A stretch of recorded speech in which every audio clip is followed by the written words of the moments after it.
നമസ്കാരം. മറ്റൊരു എപ്പിസോഡിലേക്ക് എല്ലാവർക്കും സ്വാഗതം കേട്ടോ. ഇന്നലെ നമ്മളിപ്പോൾ മണാലിയിലേക്ക് എത്തിയാണ്. മണാലിയിൽ ഇന്നലെ വന്ന് നമ്മൾ അട്ടൽ ടണലൊക്കെ കഴിഞ്ഞിട്ടാണ്, അതേപോലത്തെ റോത്തം പാസൊക്കെ കഴിഞ്ഞിട്ട് വന്നാണ് കേട്ടോ. കൂടുതൽ ഫോട്ടോ ഒന്നും എടുക്കാൻ പറ്റിയില്ല. എല്ലാവരും നല്ല ഡള്ളായിരുന്നു. കാരണം വെച്ചാൽ നമുക്ക് അവിടുന്ന് ചെറിയൊരു AMS പിടിച്ചു പോയി. എവിടെന്ന് വെച്ചാൽ കീലോങ് കേട്ടോ. അപ്പോൾ അവിടുന്ന് പെട്ടെന്ന് ഇങ്ങോട്ട് താഴേക്ക് ഇറങ്ങാൻ നോക്കിയതായിരുന്നു. അപ്പോൾ നമ്മളിപ്പോൾ ഉള്ളത് മണാലിയിലാണ്. മണാലിയിൽ നിന്ന് നമ്മൾ നേരെ തിരിച്ചു പോകാൻ കേട്ടോ. ഇപ്പോൾ ഉള്ളത് നമ്മളെന്ന് വെച്ചാൽ ഈ ഒരു അണിമ്പ ടെമ്പിൾ ഉണ്ടല്ലോ, അപ്പോൾ ആ ടെമ്പിളിൻ്റെ അടുത്താണ്. അപ്പോൾ ഇവിടുന്ന് നമ്മൾ ഫോട്ടോസിനുള്ള പരിപാടിയാണ് കേട്ടോ. ഇവിടുത്തെ ട്രഡീഷണൽ ഇതിലുള്ള ഫോട്ടോസ് എടുക്കാനുള്ള പരിപാടിയാണ്. അത് കഴിഞ്ഞിട്ട് എന്ത് ചെയ്യുക, ഫോട്ടോഷൂട്ടൊക്കെ കഴിഞ്ഞിട്ട് നമ്മളിവിടെ ടെമ്പിളൊക്കെ ഒന്ന് വിസിറ്റ് ചെയ്തിട്ട് നമ്മൾ നേരെ ഡൽഹിയിലേക്ക് വിടും കേട്ടോ. പിന്നെ ഡ്രസ്സിങ് തുടങ്ങിയിട്ടുണ്ട്. അത് വെറൈറ്റി ആണ്. കാരണം വെച്ചാൽ ചെറിയൊരു ശീലയാണിത്. ആ ശീല വെച്ചിട്ടാണ് ഒരു മൊത്തം അഡ്ജസ്റ്റ് ചെയ്തിട്ട് ഡ്രസ്സാക്കി മാറ്റുന്നത് കേട്ടോ. സംഗതി അടിപൊളിയാണ്. അപ്പോൾ കുറേ ആൾക്കാർക്ക് നമ്മുടെ അടുത്ത് വരുന്നുണ്ട്. ഇതാ ഇത് വെച്ചിട്ട് കേട്ടോ, നമ്മൾ ഇത് വെച്ചിട്ട് നമ്മളെ ഫോട്ടോ എടുക്കാണ്, അതിന് വേണ്ടിയിട്ട് വരികയാണ് കേട്ടോ. നമുക്ക് നോക്കാം കഴിയട്ടോ. നല്ല അടിപൊളി ഫോട്ടോസൊക്കെ കിട്ടി. അപ്പോൾ നമ്മൾ നേരെ മുന്നിലേക്ക് കാണുന്നതാണ് ടെമ്പിൾ കേട്ടോ. ടെമ്പിൾ എന്ന് പറഞ്ഞു കഴിഞ്ഞാൽ നമ്മൾ ഇന്ത്യയിലെ തന്നെ ഒരു ഫേമസ് ആയിട്ടുള്ള ഒരു ടെമ്പിളാണ് ഈ കാണുന്നത് കേട്ടോ. അടിപൊളി.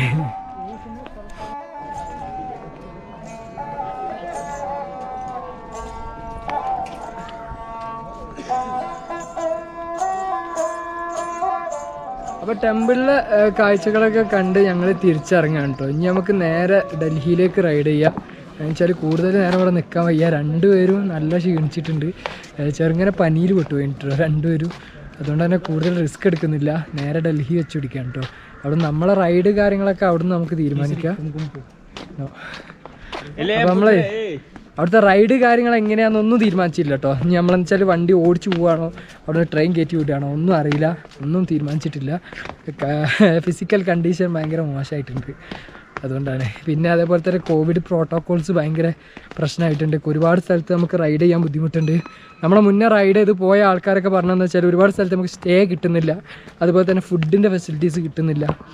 പിന്നെ അതേപോലെ തന്നെ ഫുഡ് സ്റ്റേ ഒക്കെ ഭയങ്കര എക്സ്പെൻസ് ആകുന്നുണ്ട് പോകുന്ന റൂട്ടിൽ എന്നൊക്കെ പറയുന്നുണ്ട്. എന്തായാലും അതൊക്കെ കൺഫേം ചെയ്തിട്ട് അതിനനുസരിച്ച് നമ്മൾ ഡിസിഷൻസ് എടുക്കാം കേട്ടോ. അവിടെ എത്തിയിട്ട് എന്തായാലും കാണിച്ചു തരാം.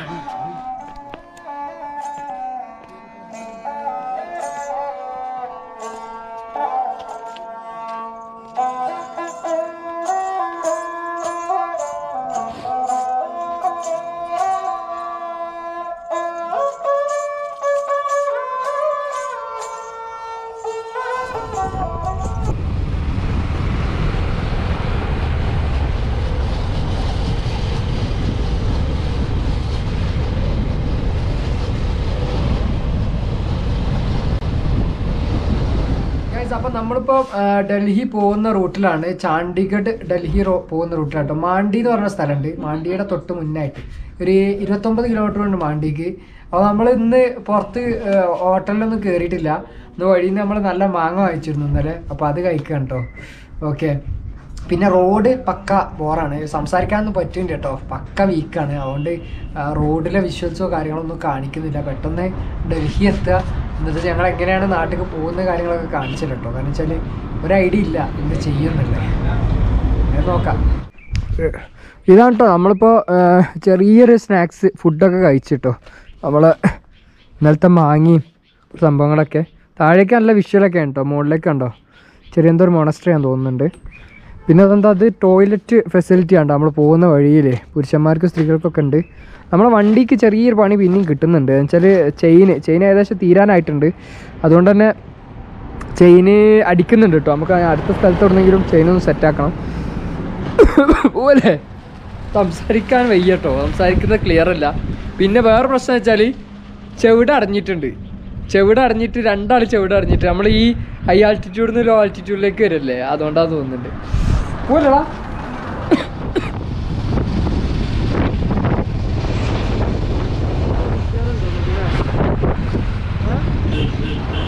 ഗായ്സ്, നമ്മൾ വരുന്ന സമയത്ത് ഭയങ്കര ഹാപ്പിനെസ് തോന്നിയൊരു സംഗതിയാണ് കേട്ടോ. എന്നുവെച്ചാൽ നമ്മൾ വരുന്ന റൂട്ടിൽ ആദ്യമായിട്ടാണ് ഒരു മോജോൻ്റെ ഷോപ്പ് കണ്ടത്. അതും ഹിമാചലിലെ മാണ്ടി കഴിഞ്ഞിട്ട് നമ്മളൊരു ഷോപ്പ് കണ്ടു കേട്ടോ. അപ്പോൾ നമ്മൾ ഇതിൽ റൈഡ് ചെയ്ത സമയത്ത് മഹീന്ദ്രൻ്റെ ഒരു ഷോറൂം ഉണ്ട് എന്ന് പറഞ്ഞു. അപ്പോൾ ഞാൻ പറഞ്ഞു മഹീന്ദ്രൻ്റെ ഷോറൂം വലിയ വണ്ടി അല്ല, മോജോ ഉണ്ട് എന്ന് പറഞ്ഞു. അങ്ങനെ ഞങ്ങൾ കണ്ടാണ് കേട്ടോ.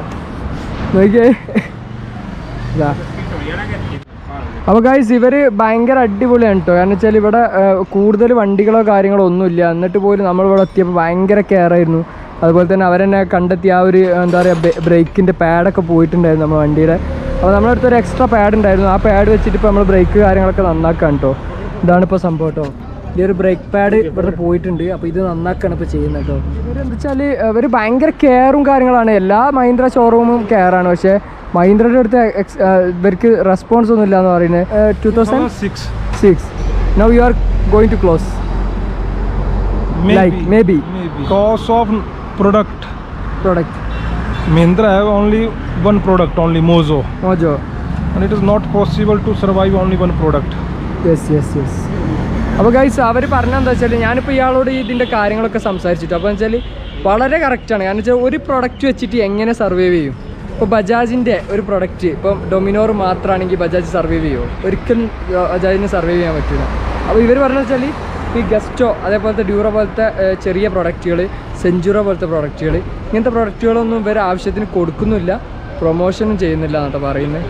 അപ്പം അത് നമുക്ക് മോജോക്കും ഒരു പ്രശ്നമാണ്. പിന്നെ എല്ലാ സാധനങ്ങളും കഴിച്ചു എന്നുവെച്ചാൽ ബ്രേക്ക് പാഡിൻ്റെ ഒക്കെ കഴിച്ച് കഴിഞ്ഞിട്ട് അവരാദ്യം തന്നെ പറഞ്ഞിട്ടുണ്ട് ഇത് വേറെ ഏതോ ബൈക്കിൻ്റെതാണ് അവർ തന്നു. അപ്പോൾ എന്താ വെച്ചാൽ ഇവിടെ എത്തിയിട്ട് നമ്മൾ പെട്ടുപോയി. ഞങ്ങൾ ഈ ചേട്ടായിൻ്റെ കൂടെ പോയിട്ട് TVSൻ്റെ ഷോപ്പിൽ പോയിട്ട് ഇത് കിട്ടുമോ നോക്കാനാണ് കേട്ടോ. ഇതിന് സ്യൂട്ടായിട്ടുള്ള ഏതെങ്കിലും നമ്മൾ TVSൽ പോയി നോക്കിട്ടോ. TVSൽ അവിടെ അവർ പൂട്ടിയിട്ടുണ്ട്. നമ്മൾ സുസുക്കിയിൽ വന്ന് നോക്കിയാണ് ഏതെങ്കിലും വണ്ടീൻ്റെ മാച്ചായിട്ട് കിട്ടുമോ നോക്കാൻ വേണ്ടിയിട്ടോ. ആലോചിച്ച് നോക്കിയ അവസ്ഥ. പാഡ് തിരിച്ച് നമ്മളെ ഓൾഡ് ബ്രേക്ക് പാഡ് തന്നെ ഇട്ട് എനിക്ക് പറയാനുള്ള എന്താ അറിയോ എങ്ങനെയുണ്ട് ഞാൻ പറഞ്ഞു. റൈഡിങ് ഭയങ്കര കംഫർട്ടാണ്. ബാക്കിൽ ഇരിക്കാനോ വെച്ച് ബാക്കിലും ഭയങ്കര കംഫർട്ടാണ് പറഞ്ഞു. അപ്പോൾ മൂപ്പർ എന്നോടും പറഞ്ഞ് നല്ല അച്ഛാ ബൈക്ക് എന്നൊക്കെ പറഞ്ഞു. പക്ഷേ ഇങ്ങനത്തെ കുറേ പ്രശ്നങ്ങൾ സത്യം പറയാലോ വണ്ടി ഞാൻ ഇപ്പോഴും പറയും വൺ ഓഫ് ദി ബെസ്റ്റ് എന്നല്ല, ബെസ്റ്റ് ഈ ഒരു കാറ്റഗറിയിൽ ബെസ്റ്റ് അറിയാനൊന്നുമല്ല. അത്ര അടിപൊളി വണ്ടി. പക്ഷെ നമുക്ക് എന്ത് പ്രൊഡക്റ്റ് ആണെങ്കിലും സർവീസ് നിർബന്ധമാണ്. ഇത്ര ഇഷ്ടപ്പെട്ട വണ്ടി കേട്ടോ അത്. ഇവർക്ക് അറിയാം ഞാൻ എത്രത്തോളം എനിക്ക് മോജോ ഇഷ്ടമാണ്, റൈഡിങ് കാര്യങ്ങളൊക്കെ. എന്നിട്ട് ഞാൻ അത് പറയണമെങ്കിൽ ഞാൻ എത്രത്തോളം ബുദ്ധിമുട്ടായിട്ടുണ്ട് നിങ്ങൾക്ക് മനസ്സിലാക്കണം. അപ്പോൾ ഓക്കെ, നിങ്ങൾ ഇത്രയും സ്ട്രഗിൾ ചെയ്യാൻ നിങ്ങൾ ഒരുക്കുകയാണെങ്കിൽ മാത്രം ഈ വണ്ടി എടുക്കാം കേട്ടോ. പോവല്ലേ ബിലാസ്പൂർ അങ്ങനെ എന്തോ സ്ഥലമുണ്ട്. കുറച്ചേരം പോയിട്ട് അവിടെ നമ്മളെ കൂടെ ഉണ്ടായിരുന്ന ഇർഷാദും സൽമാനും ഉണ്ട് കേട്ടോ. അവരവിടെ ഉണ്ട്. അവരുടെ റൂമും കാര്യങ്ങളൊക്കെ സെറ്റാക്കും. നമുക്ക് നേരെ അങ്ങോട്ട് പോവാം. ഒരു 1.5 മണിക്കൂർ ഇഞ്ഞു റൈഡ് ചെയ്യാം കേട്ടോ. നമ്മളെ സമയമൊക്കെ ഇതിൻ്റെ പേരിൽ പോയി. ഇനി ബാക്ക് ബ്രേക്ക് പിടിക്കാതെ വണ്ടി പോകണം, അല്ലെങ്കിൽ എൻ്റെ ഡിസ്ക് അവിടെ എത്തുമ്പോഴത്തേനും പണി കിട്ടും. ഓക്കെ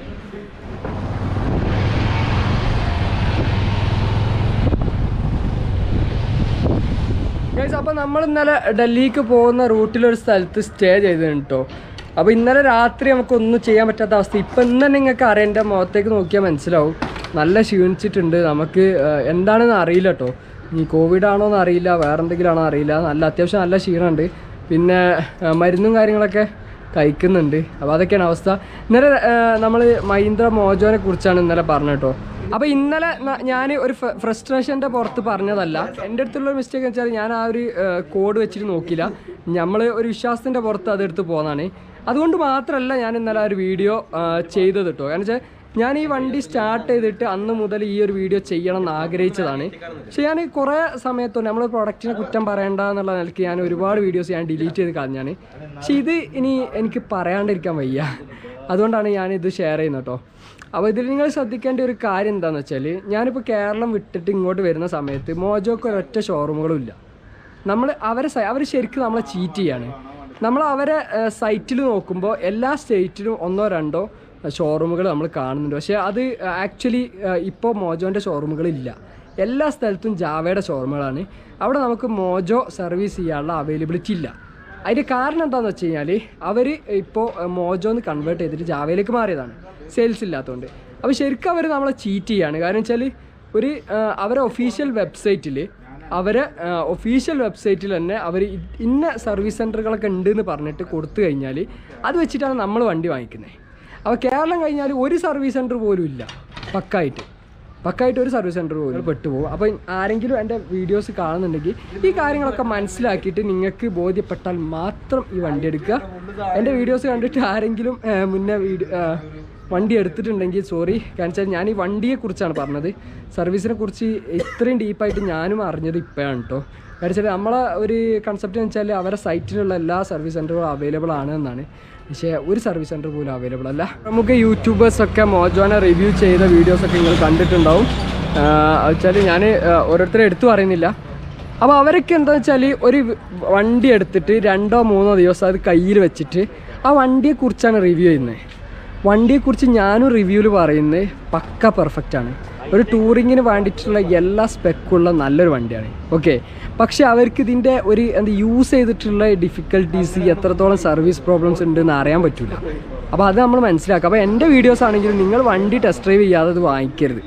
കാരണം വെച്ചാൽ കുറേ ആൾക്കാർ വണ്ടി എടുത്തിട്ട് എനിക്ക് ബ്രോ പറയുന്ന പോലെ അത്ര കംഫർട്ട് ഇല്ല എന്നൊക്കെ പറയുന്ന ആൾക്കാരുണ്ട് ഇൻസ്റ്റാഗ്രാമിലൊക്കെ. അപ്പം നിങ്ങൾ റൈഡ് ചെയ്യുക, ഓരോ റൈഡേഴ്സിൻ്റെയും കംഫർട്ട് വേറെ വേറെ ആയിരിക്കും. ഓക്കെ, അപ്പോൾ നിങ്ങളെന്താ വെച്ചാൽ ഞാൻ പറയുന്നത് നിങ്ങൾ 240 കൊടുത്തിട്ട് നിങ്ങൾ വണ്ടി വാങ്ങുമ്പോൾ സർവീസ് പ്രൊവൈഡ് ചെയ്യുക എന്നുള്ള അവരെ കടമയാണ്. ഓക്കെ, അതില്ലാണ്ട് നിങ്ങൾ എന്തിനാണ് ഈ വണ്ടി വാങ്ങിക്കുന്നത്? അപ്പോൾ നിങ്ങൾക്ക് ഒരുപാട് ഓപ്ഷൻസ് ഉണ്ട്. വേറെ ഓപ്ഷൻസ് ഡൊമിനോർ ഉണ്ട്, എല്ലാ സ്ഥലത്തും അവൈലബിൾ ആണ് സർവീസ്. ഹിമാലയ ഉണ്ട്, എല്ലായിടത്തും അവൈലബിൾ ആണ്. KTM ഏകദേശം ഒരുവിധം സ്ഥലത്തൊക്കെ അവൈലബിൾ ആണ്. ബജാജിൻ്റെ സപ്പോർട്ട് ഉണ്ട്. ഓക്കെ, അപ്പോൾ നമുക്ക് എന്ത് ചെയ്യാം, നമ്മളെ റൈഡ് സ്റ്റാർട്ട് ചെയ്യുക. ഇനി നേരെ ഡൽഹിയിലേക്ക് പോകാൻ കേട്ടോ. ഇവിടുന്ന് ഇന്ന് നമ്മൾ ഡൽഹിയിലെത്തും കേട്ടോ. അപ്പോൾ നമുക്ക് ഡൽഹിയിൽ എങ്ങനെയാണ് നമ്മളെ ബാക്കി കാര്യങ്ങളൊക്കെ കാണട്ടോ. അടുത്ത വീഡിയോയിൽ കാണാം. ബൈ.